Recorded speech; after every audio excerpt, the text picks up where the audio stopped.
Rõõm siia tulla. Tere, hea Pärnu ja Pärnumaa rahvas.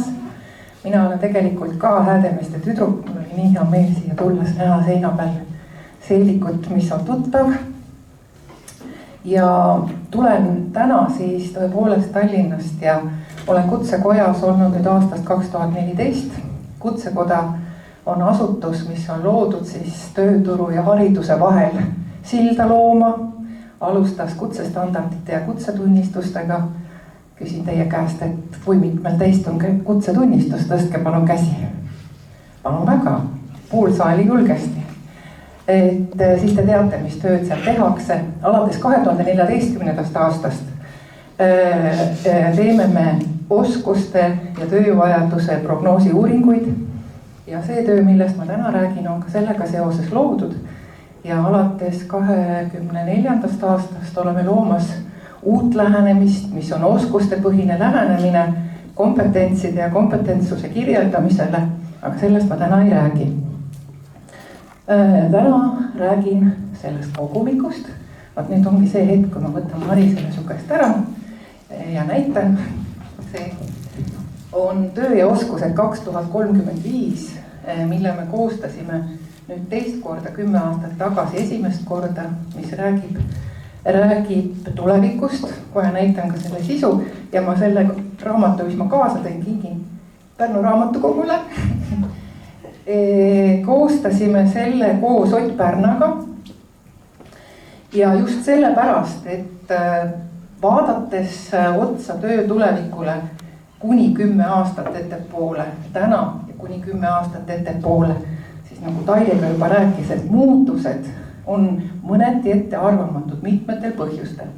Ja seetõttu on tark vaadata sellesse, et kuhu me tegelikult siis ikkagi minna tahame ja kuhu me saame minna.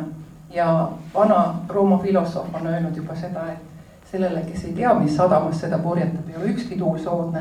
Ehk et seda tuult tuleb nuusutada selleks, et iseennast siis õigesse sadamasse nihutada. Aga mis selles raamatus on?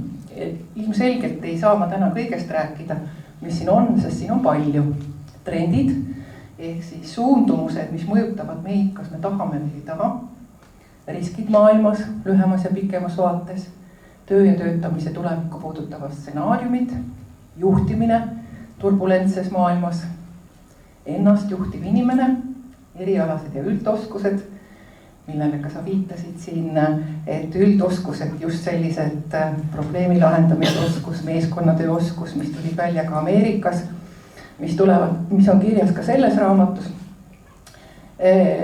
Ja samamoodi siis tehisaru lahkamine ja tervis. Et uuringud.oska.kutsekoda.ee on see koht, kus seda saab lähemalt uurida. Et siia see informatsioon, mis siin sees on kokku koondatud enam kui 300 allikast, erinevad artiklid, aga ka siis just Maailma Majandusfoorum, Carnegie uuringud, selle põhjal on kokku pandud. Ja kui rääkida sellistest megatrendidest, siis tõepoolest on 6 suuremat valdkonda, milles vaadatakse otsa sellele, kuidas muutused toimuvad, mis meid mõjutavad. Need on teie ees. Inimesed ja ühiskond, poliitika ja valitsemine, keskkond ja ressursid, majandus ja äri, tehnoloogia, innovatsioon ja tervis ja hoolekanne. Ja täna selle 20 minutiga ei jõua kõigest rääkida ja keskendungi ainult sellele esimesele ja vaatame otsa sellele, mis toimub rahvastikuga maailmas, Eestis ja mis see meile tähendab. Meile koolitajatele, õpetajatele, koolidele, aga ka omavalitsustele. Kui vaadata maailmapilti, siis ÜRO hinnangul maailma rahvastiku arv kasvab ja kasvab rahvastiku arv nendes riikides, mis sellel pildil praegu paistavad tumedad, Aafrika, Aasia ja India, Nigeeria, Pakistan on just need, kus siis tõepoolest elanikkond kasvab. Arenenud riikides, Kanada, USA, Austraalia kasvab rahvaarv valdavalt immigratsiooni ehk sisserändajate arvelt. Eesti rahvastik on teie ees siin 2004 kuni 2025, see roosa kriipsuke siin allpool nulli tähistab meie sündisid.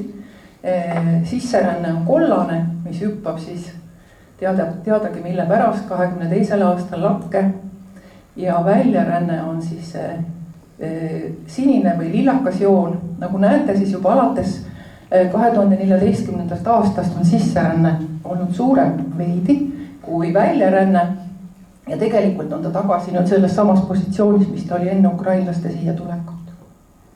Aga loomulik iive on kurb.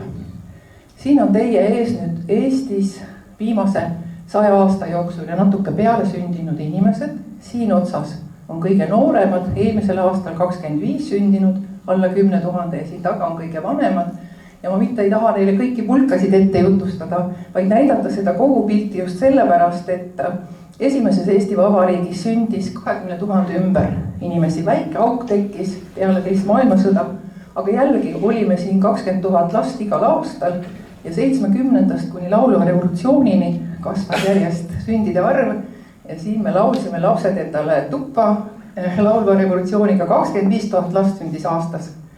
Aga siis tuli ühiskonnakorra muutus, palju ebakindlust. Ja 10 aasta jooksul kukkus 2 korda 12 500 peale sündide arv 10 aastaga. Ja nagu te näete, siis siin on see haigutav auk. Selle sajandi jooksul pole varem sellist asja olnud.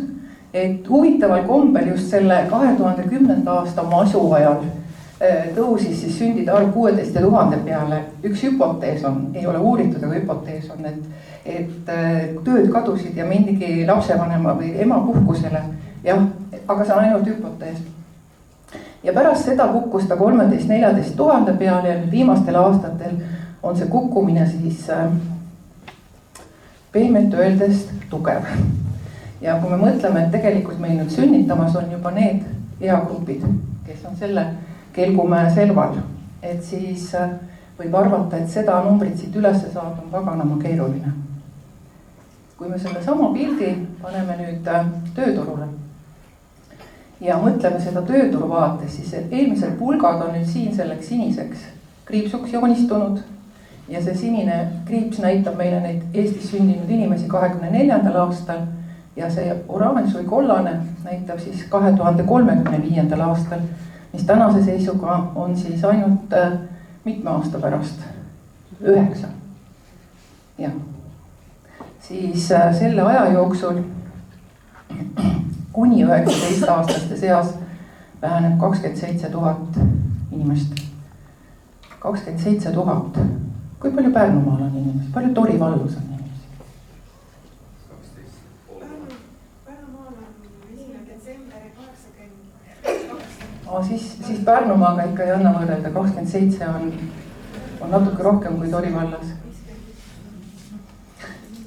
20 kuni 64 aastaste seas, see on see vahemik siin. 14 000, see on kõige magusam tööiga.